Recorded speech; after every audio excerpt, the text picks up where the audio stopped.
ಇಲ್ಲಿಗೆ ಬರೋವಂಥ ಪ್ರತಿಯೊಬ್ಬರಿಗೂ we are curious also to know the industry that you represent. TV ಅಂತ ಬಂದಾಗ ತುಂಬ ಕಷ್ಟ ಅಲ್ಲಿ ಟಿ ವಿನಲ್ಲಿ ಹೆಸರು ಮಾಡೋದು, ಮಾಡಿದವ್ರಿಗೆ ಗೊತ್ತದು.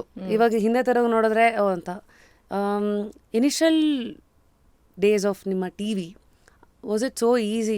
ರಿಮೋಟಲ್ಲಿ ಚಾನಲ್ ಚೇಂಜ್ ಮಾಡಿದಷ್ಟು ಈಸಿನಾ ನಿಮ್ಗಲ್ಲೊಂದು ಆಪರ್ಚುನಿಟಿಯಿಂದ ಇಲ್ಲಿಂದ ಅಲ್ಲಿಗೆ ಹಾರೋದು? ನೋ, ಈಗ ಅಲ್ಲಿ break it down for you. ಈಗ ನಾನು ನೋಡಿರೋ ಪ್ರಕಾರ ಅಂದರೆ ಐ ಆಮ್ ನಾಟ್ ಲೈಕ್ ಸುಮ್ಮನೆ ಏನೋ ಒಂದು ಮೇಲ್ಮೇಲೆ ತಿಳ್ಕೊಂಡು ಹೇಳ್ತಾ ಇಲ್ಲ. ಈಗ it's very easy to become an actor or get a lead role. You are an influencer ಆಗಿರ್ಬೋದು, ಅಥವಾ ಲುಕ್ಸ್ ವೈಸ್ ನೀವು ಸೂಪರ್ ಆಗಿರ್ಬೋದು. ಅವಾಗ ಯು ಜಸ್ಟ್ ಗೆಟ್ ಈ ಥರ ಹಿಂಗೆ ಚಾನ್ಸ್ ಇವಾಗ ಟೆಲಿವಿಷನಲ್ಲಿ. ಯಾ, ಇಟ್ಸ್ ಬೀನ್ ಲೈಕ್. ಅಂದರೆ ನೀವೇನು ಹೇಳಕ್ಕೆ ಟ್ರೈ ಮಾಡ್ತಿದ್ದೀರಾ, ಒಂದು ಸೋಷಿಯಲ್ ಮೀಡಿಯಾದಲ್ಲಿ ಫಾಲೋಯಿಂಗು ಇದ್ದು ಇನ್ಫ್ಲೂಯೆನ್ಸರ್ ಆಗೋ ಇದು ಮಾಡಿ ಚೆನ್ನಾಗಿದ್ರೆ ನೋಡೋದಕ್ಕೆ ಯು ಕ್ಯಾನ್ ಲೀಡ್ಗೆ ದೇ ಕನ್ಸಿಡರ್ ಅಂತ ಹೇಳ್ತಾ ಇದ್ದೀನಿ. ಚೆನ್ನಾಗಿರೋದು ಅಂದರೆ ಏನು ಅಂದರೆ ಲೀಡ್ಗೆ ಏನು ಬೇಕಾಗಿರುತ್ತೆ ಅಂದರೆ they always look into the fitness part. ಅಂದರೆ ಯು ಹ್ಯಾವ್ ಟು ಬಿ ಬೆಳ್ಳಗಿರಲೇಬೇಕು. ಅಂದರೆ ಇಫ್ ಯುವರ್ ಡಸ್ಕಿನು ಈ ಥರದೊಂದು ಡಸ್ಕಿ ರೋಲ್ಸ್ ಬರುತ್ತೆ ಗೊತ್ತಾ, ಅದಕ್ಕೆ ಮಾತ್ರ ಸೀಮಿತ ಮಾಡ್ತಾರೆ. ಸೊ ಹಂಗಿರುತ್ತೆ. And if you are a dancer also, if you are graceful ಅಲ್ಲ, so they consider you for lead acting ಅಂತ, ಲೀಡ್ ಆ್ಯಕ್ಟರ್ಸ್ಗೆ. ಮುಂಚೆ ಹಂಗಿರಲೇ ಇರಲಿಲ್ಲ. ಇಟ್ ವಾಸ್ ಲೈಕ್ ತುಂಬ ಕಷ್ಟ ಇರೋದು. We have to give multiple auditions, multiple look ಟೆಸ್ಟ್ಗಳು ಕೊಡಬೇಕು. ಈಗ ಆ ಥರ ಅಲ್ಲ. They consider you, they finalise you. ಈಗ ಒಂದು 4-5 ಜನ ಫೈನಲೈಸ್ ಮಾಡಿರ್ತಾರೆ, ಅದರಲ್ಲಿ ಒಂದು ಫೈನಲ್ ಲುಕ್ ಟೆಸ್ಟ್ ಮಾಡ್ತಾರೆ. ಅದ್ರಲ್ಲಿ ಬೆಸ್ಟ್ ಯಾರು ಇರ್ತಾರೋ, ಸೊ ಚಾನಲ್ಲು ಪ್ರೊಡಕ್ಷನ್ ಹೌಸ್ ಕೂತ್ಕೊಂಡು ದೇ ಸೆಲೆಕ್ಟ್ ಒನ್ ಗರ್ಲ್ ಥರ. And now it's also like ಒಂದು ರೋಲ್ ಹಿಂದೆ ಒಂದರಲ್ಲಿ ಲೀಡ್ ಮಾಡಿದವ್ರನ್ನ ಪಟ್ಟಂತ ಇನ್ನೊಂದು ಕನ್ಸಿಡರ್ ಮಾಡಲ್ಲ. ಈಗ ಒಂದು ಸೀರಿಯಲಲ್ಲಿ ಲೀಡ್ ಮಾಡಿದ ತಕ್ಷಣ ಇನ್ನೊಂದು ಸೀರಿಯಲ್ಗೆ ಕನ್ಸಿಡರ್ ಮಾಡಲ್ಲ. ಮುಂಚೆ ಹೆಂಗಾಗ್ತಿತ್ತು ಅಂದರೆ ನಾವೆಲ್ಲ 2 ಸೀರಿಯಲಲ್ಲಿ ಲೀಡ್ ಮಾಡ್ತಾಯಿದ್ವಿ, ಒಂದು ಚಾನಲ್ ಮಾಡ್ತಿದ್ವಿ, ಇನ್ನೊಂದು ಚಾನಲಲ್ಲಿ ಲೀಡ್ ಮಾಡ್ತಾಯಿದ್ವಿ. ಸೊ ನಾನು ಹೇಗೆ ಶುರು ಮಾಡಿದ್ದು ಅಂದರೆ ಅದರ ಚೈಲ್ಡ್ ಆರ್ಟಿಸ್ಟ್ ಆಗಿ ಅದು different era. And when I came back as a 17 or 18 I came back again to do leads. I was considering mainstream ಸೀರಿಯಲ್ಗಳನ್ನ ಆ ಥರ. ಆವಾಗ ನನಗೆ ಈ ಕಡೆ ಹೀರೋಯಿನ್ ಥರನೂ ಇಲ್ಲ, ಈ ಕಡೆ ಚಿಕ್ಕೋಳು ಚೈಲ್ಡ್ ಆರ್ಟಿಸ್ಟ್ ಥರನೂ ಇಲ್ಲ. ಇದು ಮಧ್ಯದಲ್ಲಿ ಒಂದು ಏಜ್ ಇರುತ್ತೆ ಗೊತ್ತಾ, ದಿಸ್ ಆಕ್ವರ್ಡ್ ಏಜ್. ಸೊ ಆವಾಗ I came back to again break ತೊಗೊಂಡು I came back to acting. So ಅಲ್ಲಿ ನಾನು ಶುರು ಮಾಡಿದ್ದೆ ಕೆಲಸದೋಳ್ ರೋಲಿಂದ. ಐ ಡಿಡ್ ಅ ಕೆಲಸದೋಳ್ role. And the went well. ಅಂದರೆ ಅದರಲ್ಲೂ ರೆಕಗ್ನಿಷನ್ ಸಿಕ್ತು. ಈಗಿನವರೆಲ್ಲ ಹಾಗಲ್ಲ. ಕೆಲಸದೋಳ್ ರೋಲ್ ಅಂದರೆ ತುಂಬ ಕೀಳಾಗಿ ನೋಡೋದು, ನಾನು ಬರೀ ಲೀಡೇ ಮಾಡೋದು, ಹಾಗೆ ಹೀಗೆ ಆ ಥರ. ಅದೆಲ್ ಬಿ ಲೈಕ್ ಆ ಥರ ಇರುತ್ತೆ ಈಗಿನ ಆ್ಯಟಿಟ್ಯೂಡು. ಬಟ್ ನಾನು ಐ ಕೇಮ್ ಫ್ರಮ್ ಅಲ್ಲಿಂದ, ಕೆಲಸದೋಳ್ ರೋಲಿಂದ. ಅದಾದಮೇಲೆ ಸೆಕೆಂಡ್ ಲೀಡು, ತಂಗಿ ಸೆಕೆಂಡ್ ಲೀಡು, ಅದಾದಮೇಲೆ ಲೀಡು. ಹೀಗೆ ನನ್ನ ಗ್ರೋತ್ ಇದ್ದಿದ್ದು, ಗ್ರಾಫ್ ಇದ್ದಿದ್ದು. It was not like starting ಬರ್ತಾನೆ ನಾನು ಲೀಡ್ ಆಗಲಿಲ್ಲ. ಆ ಥರ ಬಂದಾಗ ಯು ಥಿಂಕ್ ಯು ರೆಸ್ಪೆಕ್ಟ್ ಆ ಜಾಗ more? Yeah, you respect that ಜಾಗ more and also acting more, and the passion is always there. ಇನ್ನೇನಾದರೂ ಬೆಟರ್ ಮಾಡಬೇಕು ಅಂತಿರುತ್ತೆ.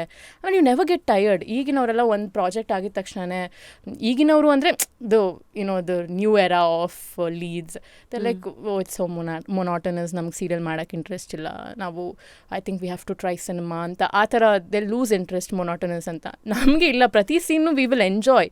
ಹಿಂಗಿದೆಯಾ ಸೀನು, ಹಂಗಿದೆಯಾ. ತುಂಬ ಚೆನ್ನಾಗಿ ಗೊತ್ತಿಲ್ಲ ಸೀರಿಯಲಲ್ಲಿ ಆ್ಯಕ್ಟ್ ಮಾಡೋದು.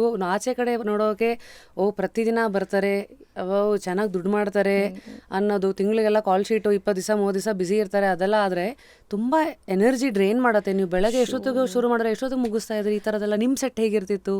ನಾಗಿಣಿ ಬಗ್ಗೆ ಹೇಳ್ತೀನಿ. ನನಗೆ ಜೆಲಸ್ ಆಗೋದು. ಐ ಯೂಸ್ ಟು ಎನ್ವಿ ಬೇರೆ ಸೀರಿಯಲ್ದು ಏನಂತಾರೆ ಹೀರೋಯಿನ್ಗಳನ್ನ. ಯಾಕಂದರೆ ಅವರೆಲ್ಲ ನಾರ್ಮಲ್ಲಾಗಿ 8 to 8 ಕಾಲ್ ಶೀಟ್ ಇರುತ್ತೆ, ಅಥವಾ 8 to 9 ಕಾಲ್ ಶೀಟ್ ಇರುತ್ತೆ. ಆ ಥರ ನನಗೆ ಬೆಳಗಿನ ಜಾವ 6 ಗಂಟೆ 6:30 ಪಿಕಪ್ ಮಾಡೋರು, ಕರ್ಕೊಂಡು ಹೋಗೋರು, ಸನ್ರೈಸ್ ಶಾಟು. ಬರೀ ನಂದೆಲ್ಲ ಇರ್ತಾ ಇದ್ದಿದ್ದು ಮನೇಲಲ್ಲ, ಫಾರೆಸ್ಟು, ಬೆಟ್ಟ, ಗುಡ್ಡ, ನೀರು, ನದಿ, ಆ ಥರದಲ್ಲಿ ಇರ್ತಿತ್ತು. And also we used to shoot for 24 hours, sometimes 20 hours, 18 hours. ನಾನು ಮಲಗಿದೆ ನೆನಪಿಲ್ಲ ನಂಗೆ. ಆ 3 years ನಾನೇನು ಆ ಪ್ರಾಜೆಕ್ಟ್ ಮಾಡಿದ್ನಲ್ಲ, I didn't have a good sleep at all. Peaceful sleep ಅನ್ನೋದೇ ಇಲ್ಲ. ಸೊ ಹಂಗೆ ಶೂಟ್ ಮಾಡ್ತಾಯಿದ್ದಿದ್ದು. ನನಗೆ ರೊಟೀನ್ ವಾಸ್ ಮೇಲೆ ಕೆಳಗಾಗೋಗಿತ್ತು ಆ ಥರ. ಅದರಿಂದ ನನಗೆ 1 ವರ್ಷ ಬೇಕಾಯಿತು ನನ್ನ ರೊಟೀನ್ನ ವಾಪಸ್ ಸೆಟ್ ಮಾಡ್ಕೊಳ್ಳೋಕ್ಕೆ ಆಫ್ಟರ್ ನಾಗಿಣಿ. ಅದು ಮೇಕಿಂಗ್ದೆಲ್ಲ ಕೆಲವು ಸತಿ ನೀವು ಇನ್ಸ್ಟಾದಲ್ಲಿ ಹಾಕ್ತಾ ಇದ್ದಾಗ ಅದೇನೇನೋ ಹಾರ್ನೆಸ್ ಯಾವಾಗ್ಲೂ ಫೈಟಿಂಗ್. ಅಲ್ಲಿ ನೋಡಿದ್ರೆ ಫೈಟಿಂಗೇ. Nagini will always be fighting for her life or somebody else's life or Nagamani. So ಎಲ್ಲ ಫ್ಲೈಯಿಂಗ್ ಶಾಟ್ಸ್ ಇರ್ತಾಯಿತ್ತಲ್ಲ, ಯಾವಾಗಲೂ ಹಾರ್ನೆಸ್ ಹಾಕೋರು, ಎಳೆಯೋರು, ಅದರಿಂದ ಫುಲ್ ಬ್ಲಡ್ ಕ್ಲಾಟ್ಸ್ ಆಗೋದು, ಅಂದರೆ ಬ್ರೂಸಸ್ ಆಗೋದು. But you have to do it, it's your commitment.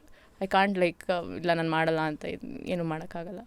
ಇವತ್ತು ಟಿ ವಿ ಇಂಡಸ್ಟ್ರಿ ಎಷ್ಟು ಬೆಳೆದಿದೆ ಅಂದರೆ ಈ ಥರದ್ದೆಲ್ಲ ಪ್ರಾಜೆಕ್ಟ್ಸನ್ನ ಹ್ಯಾಂಡಲ್ ಮಾಡೋಕ್ಕೆ ಹಾರ್ನೆಸ್ಸು ಮತ್ತು ಈ ಥರ ಬ್ಲೂ ಮ್ಯಾಟು ಈ ಥರದ್ದೆಲ್ಲ ಕೆನ್ ಯು ವಾಕಸ್ ಥ್ರೂ ಆ ಪ್ರಾಸೆಸ್? ಯಾ, ಅಂದರೆ ಈಗ ಸಿನಿಮಾಗಿಂತ ಜಾಸ್ತಿ ಖರ್ಚು ಮಾಡ್ತಾ ಇದ್ದಾರೆ ಸೀರಿಯಲ್ಗಳಲ್ಲಿ. ಅಂದರೆ ಲಾಂಚ್ ಆಗಿರ್ಬೋದು, ಭರ್ಜರಿಯಾಗಿ ಮಾಡ್ತಾರೆ, ಸಖತ್ ಗ್ರ್ಯಾಂಡ್ಯೂರ್. ಅಂದರೆ ದ ಕೈಂಡ್ ಆಫ್ ಆರ್ಟಿಸ್ಟ್ ಎಲ್ಲ ಸಿನಿಮಾ ಆರ್ಟಿಸ್ಟ್ಗಳನ್ನೇ ಕರ್ಕೊಂಡು ಬಂದು ಮಾಡಿಸೋದು, ಸೆಟ್ ಹಾಕೋದು. ಈಗ ನಮಗೆ ನಾಗಿಣಿಗೆ 2 ಸೆಟ್ ಹಾಕಿದ್ರು. ಒಂದು ಇಸ್ ದ ನಾಗಲೋಕ ಸೆಟ್ ಆ್ಯಂಡ್ ಒಂದು ಮನೆ set.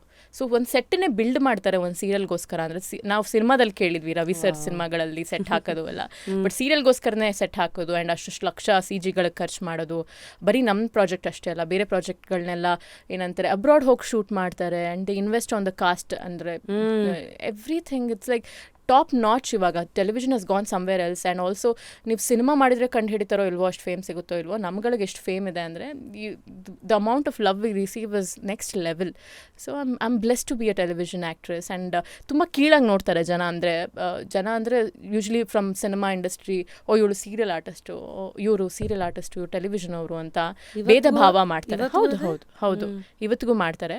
But you know our work speaks and the amount of love we receives ಮಾತಾಡುತ್ತೆ ಅಂತ ಅನ್ಸುತ್ತೆ. ಕೊಡೋದು ಇಬ್ಬರಿಗೂ ಅದೇ ಕಣ್ಣು, ಇಬ್ಬರಿಗೂ ಅದೇ ಪ್ರೀತಿ ಅಲ್ಲ, ಮಧ್ಯ ಅದೆಲ್ಲ ಏನಕ್ಕೆ. ಆ್ಯಂಡ್ ನಾವೂ ವರ್ಕೇ ಮಾಡ್ತೀವಿ, ಅಂದರೆ ನಾವು ಜೀವ ತುಂಬಿಸಿನೇ ಆ್ಯಕ್ಟ್ ಮಾಡ್ತೀವಿ. ಸೊ ಅಷ್ಟೇ ರೆಸ್ಪೆಕ್ಟ್ ಮಾಡಬೇಕು ಅಂತ ಅನ್ಸುತ್ತೆ. ಸಿನಿಮಾ ಆರ್ಟಿಸ್ಟ್ಗಳನ್ನ ಎಷ್ಟು ರೆಸ್ಪೆಕ್ಟ್ ಮಾಡ್ತಿರೋ ಸೀರಿಯಲ್ ಅವ್ರನ್ನೂ ಅಷ್ಟೇ ರೆಸ್ಪೆಕ್ಟ್ ಮಾಡಿ. ಯಾಕೆ ಇವ್ರು ಸೀರಿಯಲ್ ಅವರು ಅಂತ ಕಡೆಯಾಗಿ ನೋಡ್ತೀರಾ ಅಂತ ನಾನು ಆಲ್ವೇಸ್, ನನಗೆ ಇದ್ರ ಬಗ್ಗೆ ತುಂಬ ಅಸಮಾಧಾನ ಇದೆ. ಆ್ಯಂಡ್ ಅವಾರ್ಡ್ ಫಂಕ್ಷನ್ ಮಾಡಿದ್ರೆ ಯಾವುದು ಸಿನಿಮಾ ಅವಾರ್ಡ್ಸ್ ಅಷ್ಟು ಜೋರಾಗಿ ಮಾಡ್ತಾರೋ ಇಲ್ವೋ, ಟೆಲಿವಿಷನ್ ಅವಾರ್ಡ್ಸ್ನ ಎಷ್ಟು ಜೋರಾಗಿ ಮಾಡ್ತಾರೆ ನಿಮಗೆ ಗೊತ್ತು. ಆ್ಯಂಡ್ ಅಲ್ಲಿ ನಮ್ಮನ್ನು ಏನಂತಾರೆ ಮೆರೆಸೋದಾಗಿರ್ಬೋದು. ಈಗ ಸಿನಿಮಾ ಪೋಸ್ಟರ್ಗಳ ಥರನೇ ನಮ್ಮ ಪೋಸ್ಟರ್ಗಳು ಹಾಕ್ತಾರೆ ಎಲ್ಲ ಕಡೆ, ಈ ಒಂದು ಸೀರಿಯಲ್ ಬರ್ತಾ ಇದೆ ಅಂತ. ಸೊ ಅದೆಲ್ಲ ಗ್ರೇಟ್ ಎಕ್ಸ್ಪೋಜರ್. ಅಂದರೆ ಈಗ ಸರ್ವೈವಿಂಗ್ ಸಖತ್ ಕಷ್ಟ ಇದೆ. ನಮಗೆ ಮುಂಚೆ ನಮ್ಮ ಎರಾ ಇದೆಯಲ್ಲ, ನಾವು ಇನ್ನೂ ಸರ್ವೈವ್ ಆಗ್ತಾ ಬರ್ತಾ ಇದ್ದೀವಿ ಟೆಲಿವಿಷನಲ್ಲಿ. ಬಟ್ ಈಗ ಬರೋ ಆರ್ಟಿಸ್ಟ್ಗಳೆಲ್ಲ ಅಷ್ಟು ಸರ್ವೈವ್ ಆಗ್ತಾ ಇಲ್ಲ. ಒಂದು ಸೀರಿಯಲ್ ಆಗಿದ ತಕ್ಷಣ they're gone. So we are lucky to be in that era ಅಂತ ಅನ್ಸುತ್ತೆ. ದ ಚೇಂಜಿಂಗ್ ಟೈಮ್ಸ್ ಇವತ್ತಿಗೂ ಹಂಗಿದ್ರೆ ಸೀರಿಯಲ್ಗಳಿಗೂ ಹೆಂಗೆ ಸಿನಿಮಾಗಳಿಗೆ 100 crores ಬಜೆಟ್ ಅಂತೆಲ್ಲ ಮಾತಾಡ್ತಾರೆ, 20 crores ಈ ಥರ.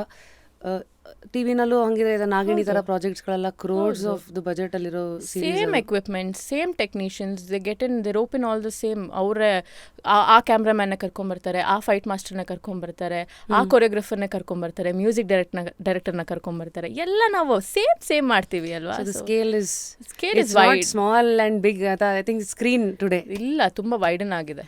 ರೈಟ್.